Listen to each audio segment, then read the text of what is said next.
Halo sedulur pemilih Wonogiri, Assalamualaikum warahmatullahi wabarakatuh. Waalaikumsalam. Jumpa lagi dengan Toto di acara Podcast KPU Kabupaten Wonogiri episode ke-6. Kali ini kita akan membahas tema persiapan menyongsong dimulainya tahapan pemilu tahun 2024.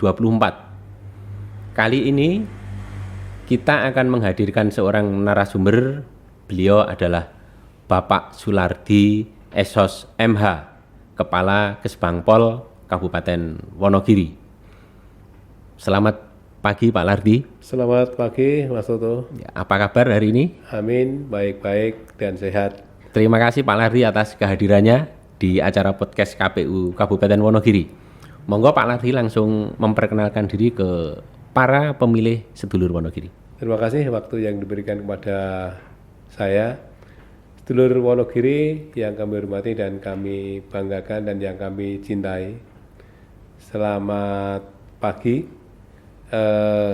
Kami atas nama Kepala Kantor Kesatuan Bangsa dan Politik Kabupaten Wonogiri, Bapak Sulardi Esos MH, dalam rangka mendukung KPU dalam rangka persiapan pemilu tahun 2024. Baik Pak Lardi, terima kasih. Sedulur pemilih Wonogiri, tentunya kita tahu pada tanggal 11 April 2022 telah dilakukan sertijab dari Komisioner KPU RI lama ke Komisioner KPU RI baru untuk periode 2022 dan 2024. Nah, mumpung beliau hadir di sini, Pak Lardi yang telah membersamai kami di pemilu serentak 2019 dan pilkada serentak tahun 2020, kita akan berbincang-bincang terkait pemilu 2019 dan 2024. Nah, Pak Lardi, terkait dengan pelaksanaan pemilu 2019 yang lalu, apa yang bisa diambil pelajaran dan manfaat untuk persiapan pemilu tahun 2024 nanti Pak? Begini Mas Toto, karena situasi pemilu tahun 2019 ini dalam keadaan situasi pandemi, teman-teman KPU ini sudah berusaha dengan menghindari atau mencegah dini terjadinya atau apa ya istilahnya, membentengi melalui berbagai sosialisasi terkait masalah mensikapi pandemi, kaitannya dengan persiapan ketika melaksanakan pemungutan suara di TPS. KPU sudah melaksanakan yaitu prokes tentang pencegahan COVID-19. Harus pakai masker, harus cuci tangan, harus pakai hand sanitizer dan sebagainya. Ini adalah dalam bentuk mewujudkan KPU betul-betul dalam melaksanakan suksesi pemilu tahun 2019 dan pilkada tahun 2020. Ini betul-betul sangat memperhatikan tentang kesehatan daripada pemilih. Hal ini juga memang dari pemerintah daerah juga sangat mendukung dalam rangka juga ikut memfasilitasi dalam penyelenggaraan pemilu tersebut. Apakah memfasilitasi tentang pendanaan, memfasilitasi tentang sisi keamanan dan sebagainya. Saya kira itu Pak Toto. Baik, Pak Lardi, kita semua tahu bahwa tahapan pemilu serentak tahun 2024 nanti dengan undang-undang dan regulasi yang sama. Kalau kita berkaca di pemilu 2019, pemilu serentak dengan 5 lembaga, dengan banyaknya kegiatan, aktivitas, kemudian banyak sedulur boro yang ke luar kota dari Wonogiri, apa yang bisa diambil pelajaran Pak dari tahapan pemilu 2019 kemarin? Begini, karena teman-teman atau sedulur-sedulur kita itu kan banyak yang boro di luar kota. Ya.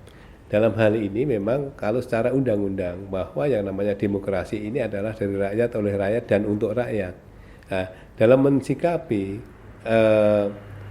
kita melaksanakan pemilu serentak seperti kemarin tahun 2019, ini masyarakat kita tetap menggunakan hak pilihnya sesuai dengan hati nuraninya.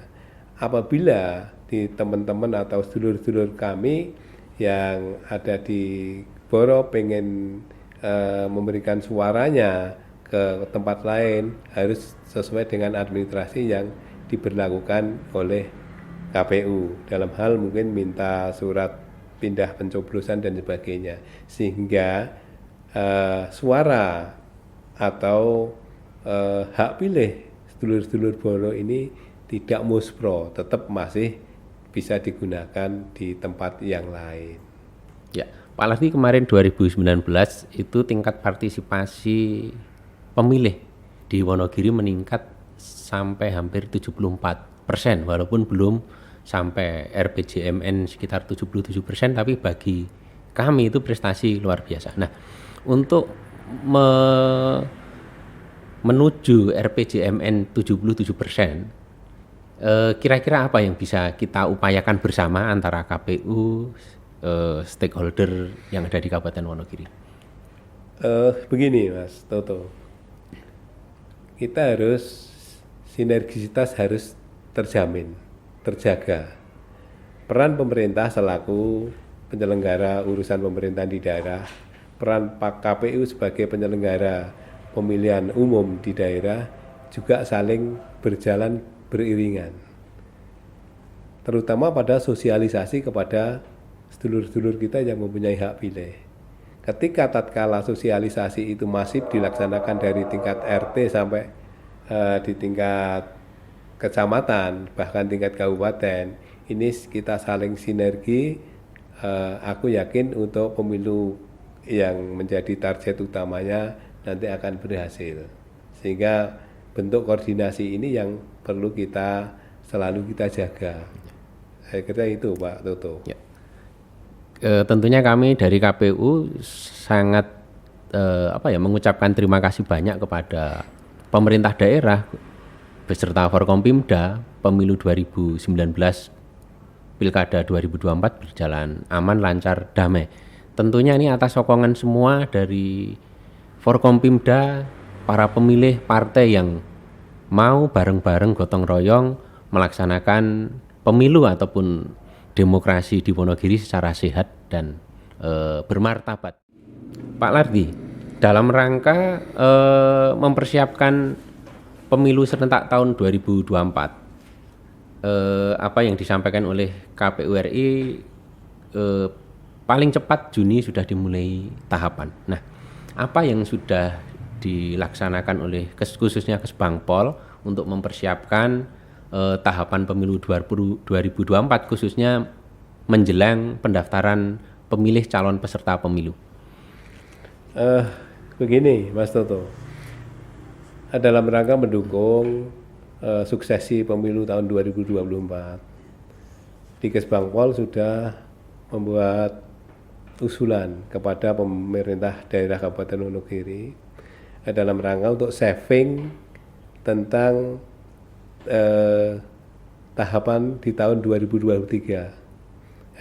Karena ketika nanti bulan Juni mungkin sudah mulai tahapan, savingnya sudah dipersiapkan, sehingga KPU dalam melaksanakan atau memfasilitasi penyelenggaraan pemilu, saya kira tidak terjadi kendala. Saya kira itu Pak Toto. Ya. Kemudian begini Pak Lardi, untuk memulai tahapan kita masih menunggu ditetapkannya PKPU tentang tahapan. Hari ini masih proses pembahasan. Jadi rapat konsinyering dijadwalkan setelah Lebaran antara penyelenggara dengan DPR RI. Nah, setelah ini digedok, direncanakan awal pertengahan Juni itu sudah memulai tahapan. Nah, terkait menyambung yang tadi Pak Lardi, apakah ada edaran-edaran terbaru dari pemerintah pusat terkait bagaimana partai politik untuk mendaftar? Tentunya harus melaporkan atau mendaftarkan diri dulu kepada Kesbangpol di kabupaten kota ataupun provinsi masing-masing. Oh iya, Pak Mas Toto. Jadi kami mendasari pada surat Kemendagri tanggal 8 Januari 2020 yang nomornya 210/101/Polpum. Perihalnya adalah surat keterangan terdaftar bagi partai politik yang telah memperoleh kepengurusan di tingkat provinsi dan kabupaten kota. Jadi begini, partai politik sebelum mendaftar ke KPU dalam rangka calon peserta partai pemilu tahun 2024 ini harus mendapatkan surat keterangan terdaftar dulu dari Kesbangpol. Nah, di dalam surat keterangan dari Kesbangpol ini memuat nama dan jabatan pengurus, nama partai politiknya, dan tingkat kepengurusan dalam wilayah yang bersangkutan, dan SK kepengurusan yang ditetapkan oleh pengurus pusat, dan alamat kantor sekretariat, dan surat pernyataan pengurus bahwa tidak boleh merangkap sebagai anggota partai politik yang lain. Dalam hal ini jangan sampai nanti ketika kami mendaftar ada satu pengurus yang merangkap di partai politik yang lain, sehingga ini betul-betul dicermati, Pak Mas Toto. Yeah. Nah, apa himbauan Pak Lardi kepada para calon peserta pemilu tahun 2024? Waktunya tinggal pendek, ini sudah Mei, Juni, Juli, Agustus. Kalau dari Kesbangpol kami membuat surat edaran mendasari surat Kemendagri tadi, sehingga partai politik apakah yang sudah lama atau mungkin yang baru sesuai dengan surat Kemendagri tadi kan harus mendaftar atau di Kesbangpol ya harus dilalui, sehingga dalam rangka nanti ketika tatkala partai politik akan menjadi peserta pemilu tahun 2024 mendaftar di KPU, sehingga KPU sendiri nanti tinggal melaksanakan checklistnya secara mungkin verifikasinya sesuai aturan yang sudah ditetapkan oleh KPU RI maupun amanat undang-undang, kan begitu. Surat edaran ini sudah disosialisasikan ke partai-partai sebelumnya, ya Pak? 2019 nih. Ini memang kemarin ini rencana kami memang akan kami tindak lanjuti sekali lagi, sehingga nanti partai-partai yang lama maupun yang baru akan mensikapi seperti ini. Baik, para calon peserta pemilu tahun 2024 itu tadi yang disampaikan oleh Pak Lardi terkait persiapan untuk melakukan pendaftaran sebagai calon peserta pemilu tahun 2024. Segera berkoordinasi dengan Kesbangpol kemudian mendaftar. Itu yang bisa kita siapkan sejak awal. Nah, Pak Lardi terkait pemilu 2024. Nah, kalau situasinya masih pandemi seperti ini, kira-kira apa yang disiapkan oleh Kesbangpol atau pemerintah daerah melaksanakan pemilu serentak 2024 dalam situasi pandemi? Kalau kita berkaca pilkada tahun 2020, begitu repotnya, begitu banyaknya volume logistik. Nah, ini lebih banyak lagi 5 kali lipat. Begini, Pak. Karena yang namanya pandemi itu kan berakhirnya kan kita tidak tahu. Tetapi kita harus mensikapi bahwa harus dicegah untuk para peserta dan sebagainya. Himbauan pemerintah dalam hal ini kan dalam situasi seperti ini kan pemerintah kabupaten dalam kepemimpinan Pak Mas Jekek dan Pak Setio ini kan masyarakat sudah ditekankan pada vaksin. Sekarang sudah sampai pada vaksin ketiga atau pas vaksin booster. Diharapkan ketika tatkala pemilu tahun 2024 tetap edukasi terus dalam rangka pencegahan COVID. Apakah nanti memakai masker, harus cuci tangan, harus tidak boleh berkerumun dan sebagainya, sehingga nanti di dalam pelaksanaan pemilu serentak tahun 2024 ya kita harapkan jangan sampai pandemi itu sampai di sana, cukup sampai di sini sudah selesai. Tetapi kalau untuk antisipasinya, ya tetap kita harus antisipasi. Baik KPU selaku penyelenggara, paling tidak di masing-masing TPS, masing-masing tempat pemungutan suara, tetap menyiapkan apa yang menjadi prokes COVID-19.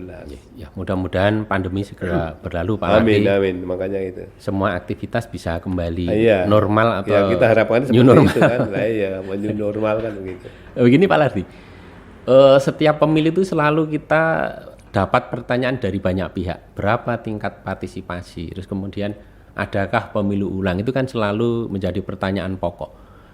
Kalau 2019 kemarin itu kita mencapai tingkat partisipasi 73, sekian persen, hampir 74%. Nah, tantangan kita ke depan tahun 2024 itu kalau bisa ya mencapai RPJMN 77%, walaupun ini rekor tertinggi yang diraih oleh Kabupaten Wonogiri. Nah, tentunya ini atas dukungan semua pihak, pemerintah daerah, Forkompimda, peserta pemilu dan para pemilih. Nah, untuk 2024 nanti sebenarnya KPU tuh sangat berharap tingkat partisipasinya naik. Salah satu upayanya dengan meningkatkan partisipasi para sedulur Boro, Pak Lardi. Sedulur Boro di Wonogiri jumlahnya cukup besar, hampir 25% kalau nggak salah itu hitungannya, selalu belum maksimal. Nah, apa yang perlu kita lakukan bersama, baik KPU ataupun pemerintah daerah, agar sedulur Boro Wonogiri lebih punya kesadaran atau punya kesempatan untuk ikut mencoblos di hari pemungutan suara tahun 2024 nanti? Kalau menurut kami begini, Mas Toto, penduduk Wonogiri memang sebagian banyak yang Boro, tapi sebagian juga ada yang di rumah kan. Ya. Nah, perlunya sinergitas antara pemerintah daerah dengan KPU sebagai penyelenggara pemilu. Nah, pemerintah daerah ini dalam rangka memberikan sosialisasi, memberikan edukasi kepada para pemilih sedulur-sedulur kita yang di Boro. Jadi ketika tatkala pemilihan atau pemungutan suara, ya kita harus adakan edukasi bahwa yang namanya demokrasi ini adalah sangat penting bagi keberlangsungan pembangunan atau kepemimpinan yang akan datang. Nah, hal ini memang harus perlu selalu disosialisasikan. Di sisi lain, bahwa yang namanya Boro ini kadang-kadang mengabaikan, tidak seperti itu. Jangan mengabaikan, karena ini adalah kita selaku warga negara Indonesia yang baik, yang berpancasila, mempunyai hak. Nah, makanya nanti bentuk sinergitas ini yang perlu kita bangun, di celah-celah mana yang perlu kita sosialisasikan. Sosialisasi kan melalui keluarganya yang ada di rumah, mungkin dikasih edukasi. Besok apabila pas hari pengungkatan suara, nyuntulung keluarganya dipun aturi pulang untuk memberikan suara atau hak suaranya untuk pemilu serentak di tahun 2024. Sehingga ketika itu banyak yang hadir memberikan suara di TPS, itu akan menambah daripada tingkat partisipasi, sehingga ketika tingkat partisipasinya tinggi, berarti pemilu di Kabupaten Wonogiri adalah berkualitas dalam rangka menuju pembangunan yang berikutnya. Para sedulur Boro Wonogiri, banyak cara untuk melakukan atau menggunakan hak pilih di hari pemungutan suara. Apabila panjenengan sedaya tidak bisa pulang kampung untuk mencoblos, bisa mencoblos di tempat Bapak Ibu panjenengan sedaya bekerja atau merantau dengan cara pindah memilih. Nanti tinggal mendaftar di panitia setempat, baik ke KPU atau PPK atau PPS. Nah, mudah-mudahan ke depan KPU RI punya terobosan untuk mempermudah, untuk memfasilitasi tata cara pindah memilih yang lebih simpel, lebih sederhana, yang yang ramah dengan teknologi. Jadi Bapak Ibu mudah untuk mendaftar. Nah, ini Pak Lardi sebagai penutup. Hari ini kita akhir-akhir melaksanakan puasa Ramadan. 2 tahun para sedulur pemilih Wonogiri tidak bisa pulang kampung karena himbauan pemerintah untuk tidak pulang kampung. Kemudian di tahun ini pemerintah mengizinkan karena sudah terkendali, sudah vaksin sampai booster, kemudian juga bisa dilaksanakan balik kampung lah, mudik istilah perantauannya. Nah, apa himbauan dari pemerintah daerah khususnya kepada para sedulur Boro Wonogiri ketika mau balik kampung atau mudik ke Wonogiri di Lebaran ini, Pak Lardi? Ya kalau begini Mas, memang itu budaya kan, yang namanya mudik itu adalah budaya khususnya di Wonogiri dan umumnya mungkin di seluruh Republik Indonesia kan. Nah, dalam hal mudik ini memang pemerintah daerah ini dalam rangka juga cegah pandemi COVID, langkah-langkah yang diambil oleh pemerintah ini adalah salah satunya adalah mungkin warga sedulur-sedulur kita kan sudah vaksin 3 kali sehingga harus mematuhi tentang prokes tentang COVID. Di sisi lain bahwa ini adalah budaya yang nek ora mulih itu ketoke ora marem kan begitu. Karena yang kalau kita ketahui bahwa yang namanya minta maaf kan tidak harus ketemu langsung kan. Kalau kita tidak bicara budaya, tapi kalau kita bicara budaya yang ada di Wonogiri, kalau tidak ketemu bapak ibu atau saudara-saudara, ya orang marem tadi seperti itu. Sehingga pemerintah daerah tetap ya paling tidak menjaga dari sisi jangan sampai ada potensi konflik. Dalam pengertian potensi konflik itu kan biasanya budaya yang ada di kota kadang-kadang dibawa ke daerah. Ini adalah adanya potensi konflik, jangan sampai seperti itu. Sehingga ketika kita menjunjung budaya yang adiluhung dalam rangka mudik bareng itu betul-betul terjaga. Apalagi sekarang di Wonogiri sesarengan membangun Wonogiri atau nyawiji sesarengan bangun Wonogiri, ini adalah konsep gotong royong begitu mantap kan begitu. Terima kasih Pak Lardi atas kehadirannya di acara podcast KPU Kabupaten Wonogiri. Kami doakan semoga sehat, selamat, sukses sampai akhir nanti. Baik, sedulur pemilih Wonogiri, ini tadi podcast episode ke-6. Selamat untuk pulang kampung, tetap jaga kesehatan, jaga keselamatan. Buat panjenengan sedoyo, pokoknya I love you full. Wassalamualaikum warahmatullahi wabarakatuh. Waalaikumsalam warahmatullahi wabarakatuh.